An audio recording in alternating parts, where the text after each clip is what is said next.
Hello दोस्तों, मेरा नाम है रोशन और मैं आपका स्वागत करता हूं विद्या स्टडी नेटवर्क चैनल पर।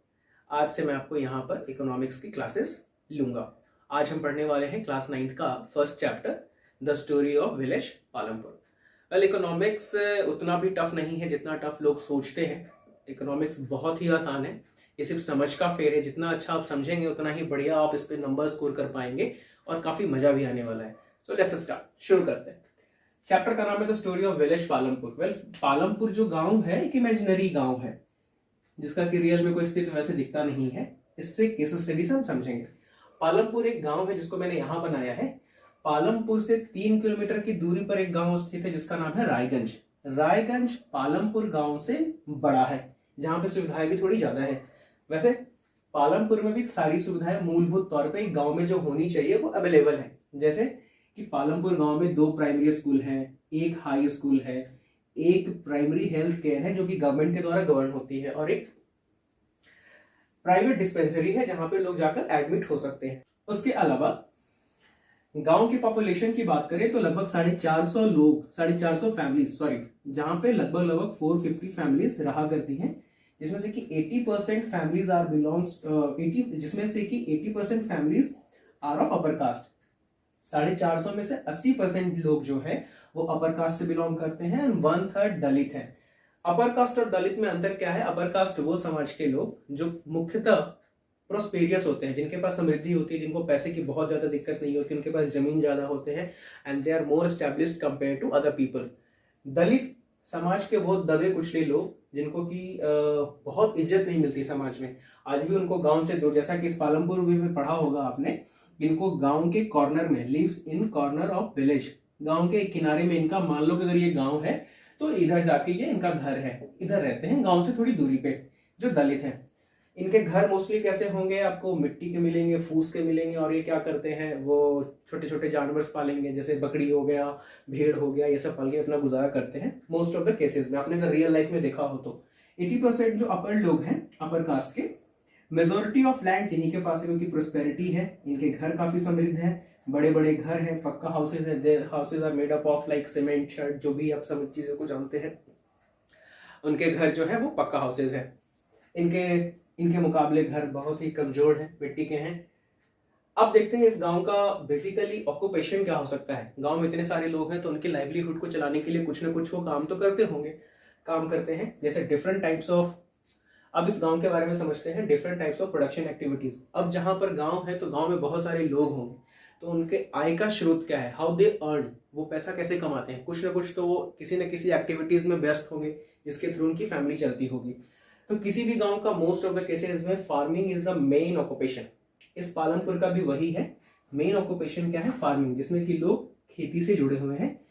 कुछ लोग ऐसे भी हैं जो नॉन फार्मिंग एक्टिविटीज से जुड़े हुए हैं। नॉन फार्मिंग एक्टिविटीज में वो सारी एक्टिविटीज आएंगी जैसे ट्रांसपोर्ट की एक्टिविटी। जैसे मान लो कि कोई ऐसे लोग भी हैं जिन्होंने कोई गाड़ी रखी हो, जैसे ब्लॉक कार्ट हो गया, टांगा हो गया, जीप हो गया, जैसे आपने पढ़ा भी है। इस उन लोगों के पास इसकी अवेलेबिलिटी है, वो एक जगह से दूसरी जगह ले जाने में काम आएगा, उसके बदले वो किराया चार्ज करेंगे, तो उनके इनकम का साधन ट्रांसपोर्ट के थ्रू हो सकता है। कुछ लोग ऐसे भी हैं जो दुकान चलाते हैं। It's all about production. इस तरीके से उनकी दिनचर्या चल रही है, उनका जीवन चल रहा है।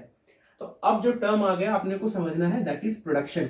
आखिर प्रोडक्शन होता क्या है, प्रोडक्शन कैसे हो सकता है? अगर ये फार्मिंग ही कर रहे हैं तो फार्मिंग करने के लिए क्या क्या चीजें चाहिए? ऐसी बहुत सारी चीजें चाहिए होती है, तभी जाके वो फार्मिंग कर सकते हैं। नाउ वी विल डिस्कस कि what is production and what are the factors of production. Okay, चलिए आगे देखते हैं। What are the factors of production? Basically production क्या होता है? प्रोडक्शन का मतलब उत्पादन। तो प्रोडक्शन का सीधा मतलब कह सकते हैं, production is to produce the goods and services that we want.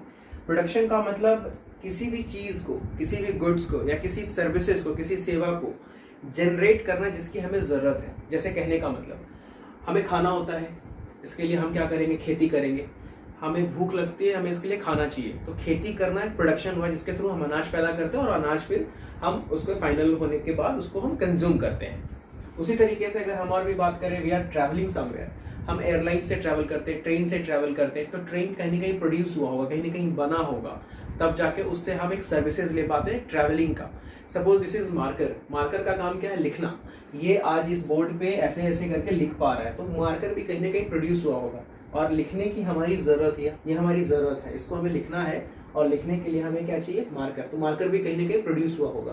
तो आखिर इन सारे प्रोडक्शंस के लिए हमें क्या क्या चीजें करनी पड़ती हैं। सपोज तो fact production is produce to goods and services that we want, जिस चीज को हम चाहते हैं, जिस गुड्स एंड सर्विसेज को चाहते हैं, उसको बनाने की एक्टिविटी को हम प्रोडक्शन कहते हैं। किसी भी प्रोडक्शन के लिए बेसिकली हमें 4 चीज चाहिए होता है, 4 चीज किसी भी प्रोडक्शन के लिए हमको चाहिए होता है, जिसमें से कि सबसे पहला और प्राइमरी लैंड है। जिसमें से कि सबसे पहला और प्राइमरी है वो लैंड। जब तक जमीन नहीं होगा आप कुछ नहीं कर सकते। सपोज आपको एक जूते की फैक्ट्री लगानी है, तो फैक्ट्री आप लगाओगे कहाँ पे, जब तक आपको जमीन नहीं मिलेगा। आपको एक स्कूल खोलना है तो आप लगाओगे कहाँ पे। चलो आज एक ऑनलाइन मॉडल, जैसे मैं अभी आपको ऑनलाइन पढ़ाने की कोशिश कर रहा हूँ, तो बहुत बड़ा बिल्डिंग नहीं चाहिए होता, लेकिन एक कमरा तो चाहिए जहां पे मैं चीजों को सेटअप कर सकूं। बिना जमीन का तो कुछ भी पॉसिबल नहीं है। तो सबसे पहले किसी भी चीज को शुरू करने के लिए हमको चाहिए लैंड। लैंड के साथ साथ other resources like water, forest and minerals, ये उस जगह पे एप्लीकेबल होगा। जैसे कि अगर हम कोई बड़ी फैक्ट्री लगा रहे हैं तो हमको जमीन चाहिए, जमीन के साथ साथ फिर पानी की भी आवश्यकता होगी, जंगल की भी आवश्यकता होगी जहां से हम लकड़ी ला सके, मिनरल्स एंड अदर रिसोर्सेज की भी आवश्यकता होगी। So first and the important factor of production is land. Second, labour. आखिर आपने कोई चीज शुरू किया तो वहां पे काम करेगा कौन, वो है लेबर। जैसे कि हम सिंपल सी बात करते हैं, हम खेती की बात करते हैं। अभी हम लोगों ने देखा कि पालमपुर में 80% लोग क्या है, अपर कास्ट हैं। वो ज्यादातर खुद से खेतों में काम नहीं करते। उनके खेतों में कौन काम करते हैं, गांव के वो लोग जिनके पास बहुत अधिक जमीन नहीं है, तो वो क्या करेंगे, उनके खेतों में जाकर काम करेंगे। उस कंडीशन में क्या करेंगे, वो एक तरीके से मान लो कि लेबर है। या फिर हमारी किसी फैक्ट्री में जो मजदूर वर्ग का काम करते हैं, सपोज यहाँ पे मिनरल्स पड़ा है और यहाँ से लेकर फैक्ट्री में यहाँ पे इनपुट है जहां मिनरल्स को डालना है, तो इसको लाएगा कौन, लेबर लाएगा। लेबर का काम है बहुत सारी ऐसी एक्टिविटीज को कंप्लीट कराना जिससे कि हम प्रोडक्शन को आगे बढ़ा सके। They are use by, that can be done by labour. Third एक कंसेप्ट है, थर्ड इंपॉर्टेंट पॉइंट है, that is physical capital. Physical capital थोड़ा समझने वाली चीज है। फिजिकल कैपिटल के अंदर 2 चीजें आ सकती हैं। पहला, जैसे मैं बोलूं कि मुझे को टूल्स चाहिए, मुझे मशीन्स चाहिए एंड बिल्डिंग चाहिए, और भी अदर चीजें भी चाहिए होगा, सेटअप चाहिए होगा, इलेक्ट्रिसिटी चाहिए होगा, स्टेशनरी के सामान चाहिए होंगे। सपोज हम एक स्टील की फैक्ट्री लगा रहे हैं, तो स्टील की फैक्ट्री लगाने के लिए हमें बहुत सारे अंदर मशीन्स भी लगाने पड़ेंगे, एक बड़ा सा कारखाना बनाना पड़ेगा, उसके अंदर बहुत सारे टूल्स लगाने पड़ेंगे, एक बड़ी सी हमारी बिल्डिंग होगी जिसको कि आप फैक्ट्री कह सकते हो। तो ये सारे किसके अंदर आ जाएंगे, this totally comes in physical capital. But क्या किसी फैक्ट्री के लिए आप हर बार ही मकान बनाओगे, हर बार ही कारखाना तो नहीं बनाओगे ना। एक बार बन गया, एक बार मशीन लिया तो कम से कम 5 साल 7 साल चलेगा, डेप्रिशिएशन होगा धीरे धीरे, बट वो एक बार ही में नहीं होगा कि एक प्रोडक्शन करा फिर वो डंप हो गया। तो they are called fixed capital. एक बार लगाया तो इससे हम यूटिलिटी हम लंबे समय तक लेते रहेंगे। दूसरी चीजें होती हैं raw materials and money in hand. किसी भी काम को करने के लिए कच्चा माल तो चाहिए ही चाहिए। जैसे अगर आपको जूता बनाना है तो चमड़ा चाहिए होगा, ये शर्ट बनानी है तो कपड़ा चाहिए होगा, कंबल बनानी है तो ऊन चाहिए होगा। These are the raw materials. आपको हर बार इंपोर्ट करके लाना पड़ेगा, बाजार से लाना है, लाने के बाद वो रॉ मटेरियल को फिर हम फर्निश्ड गुड्स में कन्वर्ट करेंगे। दूसरा, मनी इन हैंड। हर वक्त किसी भी प्रोडक्शन के लिए आपके पास हाथ में पैसा तो होना ही चाहिए, तब तो कोई चीजों को खरीद पाओगे। सपोज बिजनेस कर रहे हैं और आपका कोई मशीन खराब हो गया या कोई ऐसी घटना घट गई जिसमें कि आपको पैसे की जरूरत पड़ेगी, तो मनी इन हैंड भी होना चाहिए। दीज आर वेरिएबल्स, इसलिए इसको हम रॉ कैपिटल बोलते हैं। इसकी आवश्यकता हमेशा रहती है। ये 3 फैक्टर्स हो गए आपके, लैंड, लेबर, फिजिकल कैपिटल। इसके बाद एक फैक्टर और भी है जो काफी इंपॉर्टेंट है, जिसको कि आज की भाषा में हम लोग ह्यूमन रिसोर्स भी कहते हैं। अब एक ऐसा आदमी हमें चाहिए जो इस लैंड से, इस लेबर से और इस फिजिकल कैपिटल से, इन तीनों चीजों को मिला के, ये सारे जो हमारे पास इनपुट्स हैं, इन चीजों को मिला के एक सही सा आउटपुट दे पाए, एक सही सा आउटपुट दे पाए, जिसको कि हम कहेंगे ह्यूमन कैपिटल। मैं इसको भी लिख देता हूं ब्लैक मार्कर से। ये ह्यूमन कैपिटल होगा जो कि इस लैंड से, लेबर से, फिजिकल कैपिटल से, इन तीनों चीजों से एक फाइनल वैल्यू एक्सट्रैक्ट कर सके। इन चीजों के कॉम्बिनेशन से एक चीजों को बना सके, गुड्स एंड सर्विसेज प्रिपेयर कर सके। They are called human capital. तो बेसिकली 4 फैक्टर्स होंगे प्रोडक्शन के, पहला लैंड, दूसरा लेबर, तीसरा फिजिकल कैपिटल, चौथा ह्यूमन कैपिटल। ओके, चलिए आगे देखते हैं आखिर पालमपुर की स्थिति आगे क्या है। हमने प्रोडक्शन समझ लिया है। प्रोडक्शन के फैक्टर्स 4 होते हैं, land, labour, physical capital and human resource. ये 4 फैक्टर्स मिलके प्रोडक्शन को पॉसिबल करा सकते हैं। ये 4 फैक्टर से प्रोडक्शन होता है। आगे, फार्मिंग इन पालमपुर। आखिर पालमपुर में खेती कैसे होती है। सही बात है कि ये जो गांव है, गांव की जमीन है वो फिक्स है। 75% लोग हैं गांव के, वो जो खेती पर ही निर्भर है। 75% people are engaged in farming, मतलब कि 75% लोग जो है वो खेती ही कर रहे हैं। और 1960 से अभी तक की बात करें तो गांव के जमीन में कोई एक्सपेंशन नहीं हुआ। मतलब अगर उस वक्त के दौर पे 20 बीघा जमीन अगर खेतीहर थे जिसपे की खेती की जा सकती थी, तो आज भी उतना ही है। कुछ एक ऐसे वेस्टलैंड से जिसके जो गांव के आसपास वाले जमीन थे उसको कन्वर्ट कर लिया गया है खेतीहर जमीनों पे जिसपे की खेती की जा सकती है, दैट इज कल्टिवेटेड लैंड। तो अब समझने वाली बात यह है कि उनके पास जमीन लिमिटेड है, पॉपुलेशन बढ़ रहा है, तो कैसे करेंगे वो, आखिर वो ज्यादा से ज्यादा प्रोडक्शन कैसे निकालेंगे, क्या करते हैं वो, हम उन चीजों के बारे में भी समझेंगे। हम लोगों ने भी देखा था कि फार्मिंग इन पालमपुर कैसे लोग वहाँ पे खेती कर रहे हैं। जैसा कि फिर से हम लोगों ने पढ़ा था कि 75% लोग वहाँ की खेती पर ही निर्भर हैं और जमीन की मात्रा सीमित है। कुछ एक ऐसे आसपास के जो जमीन है उसको कन्वर्ट कर लिया गया है खेतीहर जमीनों पे जिसपे कि गांव के लोग खेती कर रहे हैं। बट आखिर उनका कैसे काम चलता है, वो खेती कैसे करते हैं। तो रेनी सीजन में, बरसात के मौसम में वहाँ खरीफ की खेती की जाती है जिसमें कि जौर एंड बाजरा वहाँ पे उपजाए जाते हैं। जौर एंड बाजरा का मुख्यतः उपयोग किया जाता है जिनके पास पशु होते हैं, उन पशुओं को खिलाने के तौर पे। तो जौर एंड बाजरा का वो उत्पादन करते हैं, खेती करते हैं, जो कि पशुओं को खिलाया जाता है। उसके बाद वो फिर पोटैटो की खेती करते हैं, वो आलू की खेती करते हैं। अक्टूबर से दिसंबर के महीनों के बीच में आलू लगाते हैं। आलू उनका वहाँ के मोस्टली किसान जो है आलू की खेती करते आ रहे हैं पिछले 15-20 सालों से। ये सारी कहानी पालमपुर की है। फिर उसके बाद वो क्या करते हैं, ठंड के मौसम में, विंटर सीजन में रबी की खेती करते हैं जिसमें कि वो गेहूं, वीट की खेती करते हैं, गेहूं उपजाते हैं, जिसका कि मुख्यतः उपयोग क्या है, खुद के लिए वो गेहूं उपजाते हैं, अपने पास रखते हैं ताकि उसको वो कंज्यूम कर सके। और जो सरप्लस बचता है उसको वो पास के रायगंज बाजार में जाके बेचते हैं। बेचने से उनको कुछ ना कुछ पैसा भी आता होगा, एक उनका रोजगार का भी एक साधन हो गया। खेती करके जो सरप्लस अनाज हुआ उसको हम पास के बाजार में बेच दिए, एक अच्छी रकम भी आ गई। उसके बाद वो फिर कुछ एक ऐसे जमीन भी है जो कि तय है कि उस पर वो गन्ने की खेती करते हैं। और ये गन्ने से फिर क्या होगा, गन्ने के रस से हम गुड़ बनाते हैं, उसी से चीनी बनता है और इन सबको वो पास के बाजार में बेच देते हैं। ये आप पालमपुर में खेती का स्ट्रक्चर देख रहे हैं कि एक साल के अंदर वो जौर, बाजरा, आलू, गेहूं, शुगर केन मतलब गन्ना, इन सब की खेती कर पा रहे हैं। तो आखिर इतना अच्छा वहाँ फैसिलिटी अवेलेबल होगा तभी तो वो कर पा रहे हैं। गांव में 1960 के बाद से जमीन का एक्सपेंशन हुआ नहीं है, लेकिन तब भी दे आर प्रोस्पेरियस, वो सारी चीजों को मैनेज कर पा रहे हैं। क्यों? क्योंकि गांव के अंदर क्या है कि वेल डेवलप्ड इरिगेशन फैसिलिटी है, गांव के अंदर सिंचाई की समुचित व्यवस्था है। What is irrigation? It's artificial way to water the plants. मतलब कि आप खेतों में जो आर्टिफिशियल तरीके से पानी पटा रहे हैं उसी को हम सिंचाई कहते हैं। वहां पे सिंचाई की बहुत अच्छी व्यवस्था है।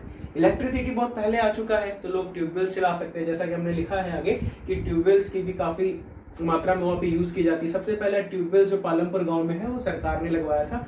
बाद में जब लोगों को समझ में आया कि ट्यूबवेल से तो हम बहुत ही कम समय में बहुत अधिक खेतों को पटा सकते हैं, पानी से सींच सकते हैं, तो ट्यूबवेल्स का अधिक से अधिक वो इस्तेमाल करते हैं। पर्शियन व्हील्स भी बहुत पहले आ गए थे। पर्शियन व्हील्स इस टाइप ऑफ लाइक इंस्ट्रूमेंट जिससे कि वो कुएं से पानी निकाल के खेतों में, छोटे छोटे खेतों में वो यूज करते हैं पानी को पटाने में। जिस किसी भी जगहों पे एक साल में तरह तरह के फसल उपजाए जाए, जैसे कि ज्वार बाजरा, आलू हो गया, गेहूं हो गया, गन्ना हो गया, मल्टीपल क्रॉप्स, जहां पे एक साल के अंदर मल्टीपल क्रॉप्स उपजाया जाए उसको हम लोग बोलेंगे मल्टीपल क्रॉपिंग। ठीक है, तो पालमपुर के अंदर मल्टीपल क्रॉपिंग की उचित व्यवस्था है, वहां पे मल्टीपल क्रॉपिंग हो रहा है। आगे देखते हैं। अभी हम लोगों ने देखा कि वहां पे सारे लोग खेती कर रहे थे और सीमित जमीन होते हुए भी वो अच्छी खेती कर रहे थे। वो कुछ इतना ज़्यादा अनाज उपजा पा रहे हैं, वीट की खेती कर पा रहे हैं कि वो पास के बाजार रायगंज में बेच भी पा रहे हैं।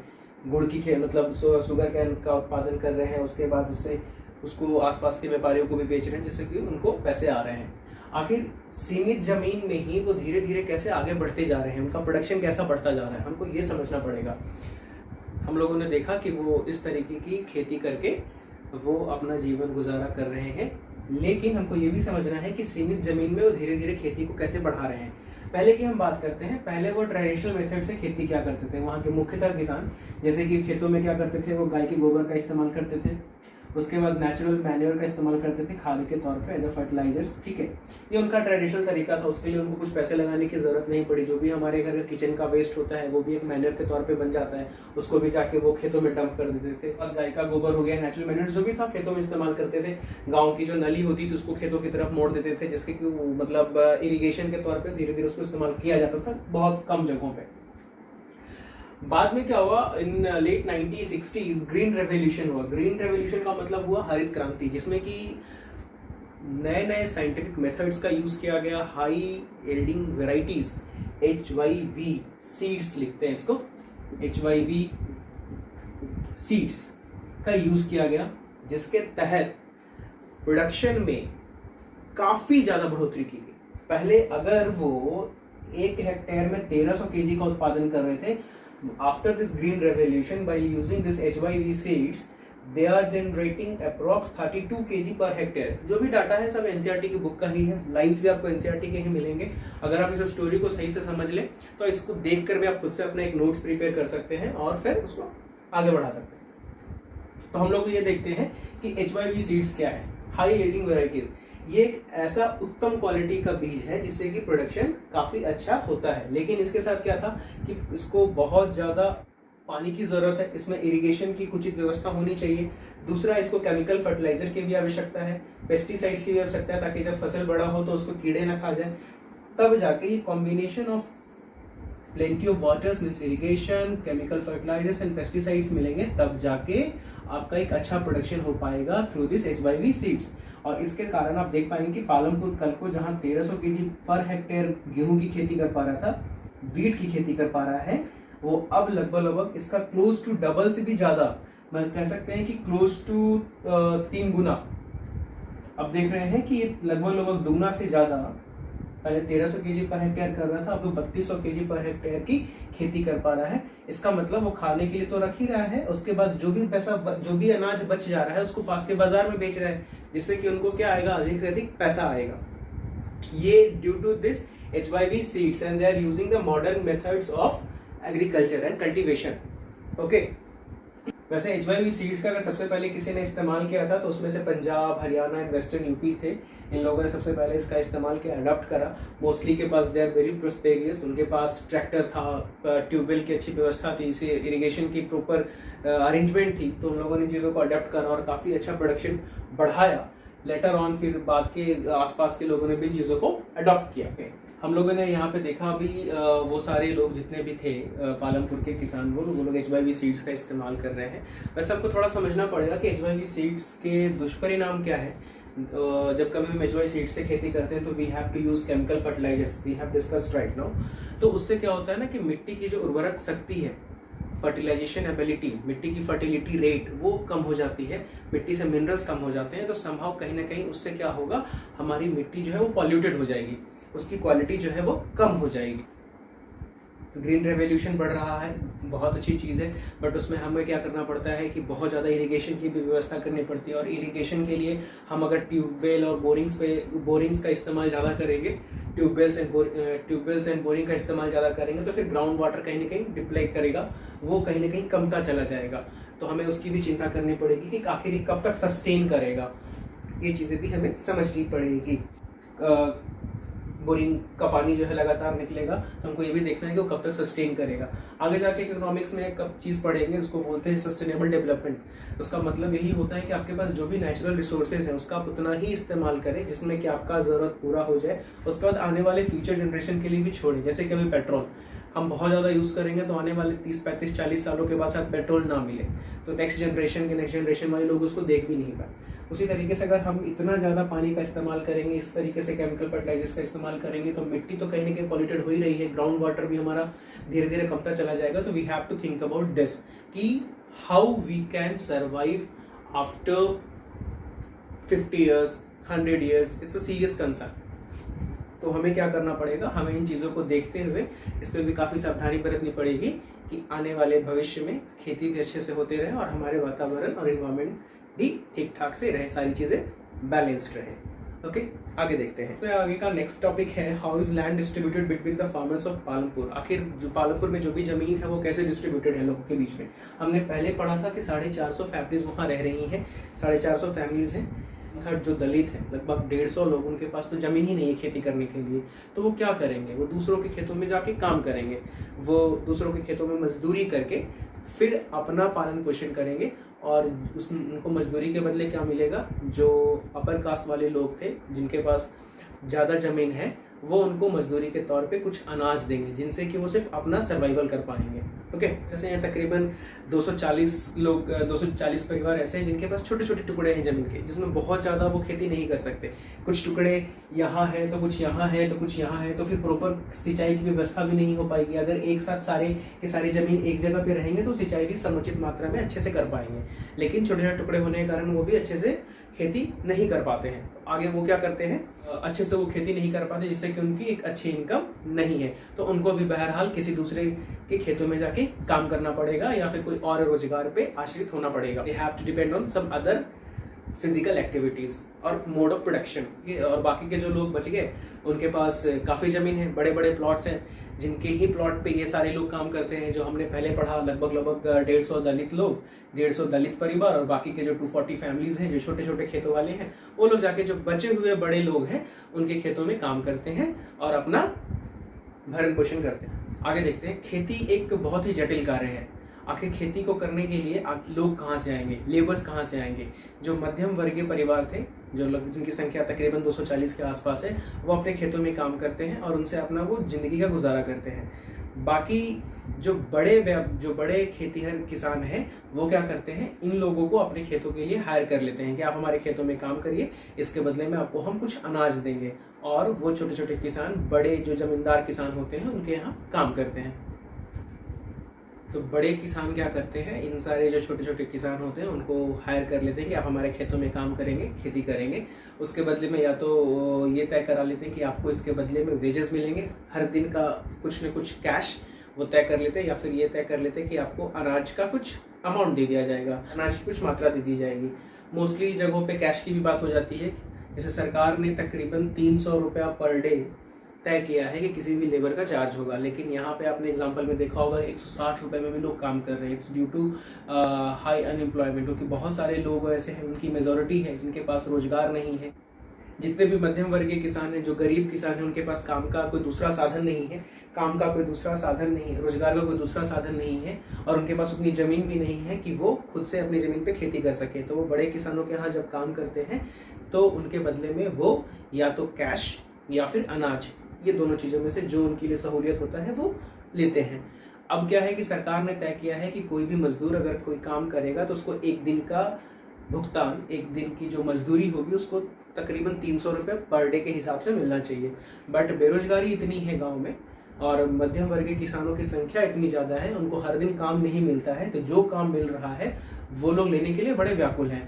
तो वो लोग 160 रुपये तक के दिन में काम कर रहे हैं। मतलब इतना ज़्यादा रेंजेस में वेराइटी, इतना ज़्यादा डिफरेंस आ जा रहा है। This is due to unemployment. मतलब कि सरकार ने तय किया 300 रुपये और वो लोग 160 रुपये पे काम करने के लिए तैयार हो गए। क्यों? क्योंकि कंपटीशन बहुत ज़्यादा है, बेरोजगारी बहुत ज़्यादा है। कोई लोग बोलेगा कि नहीं मुझे 300 रुपये में, मैं 300 में ही काम करूंगा, दूसरा किसान कह देगा कि नहीं मैं सिर्फ 200 में काम करने के लिए तैयार हूँ, तीसरा कह देगा आप मेरे को 150 दे देना, मैं तैयार हूँ।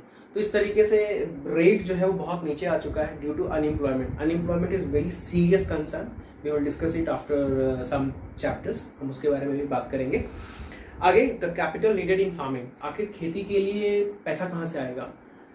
बड़े किसान के पास तो चलो बड़ी पूंजी है, बड़ा खेत है, तो इस साल अच्छी खेती हुई है तो वो क्या करेंगे, सरप्लस अनाज को बेच के बाजार में पैसा ले आएंगे और उनके पास बढ़िया पैसा रहेगा तो फिर इस साल वो खेती भी कर सकते हैं। उनके पास ऑलरेडी HYV सीड्स भी है, जैसा हम लोगों ने पढ़ा दिया, using modern methods of cultivation, तो उनका प्रोडक्शन भी बढ़िया हो जाता है। उनके पास इरिगेशन की अच्छी व्यवस्था है, ट्यूबवेल्स हैं और कैश इन हैंड भी है।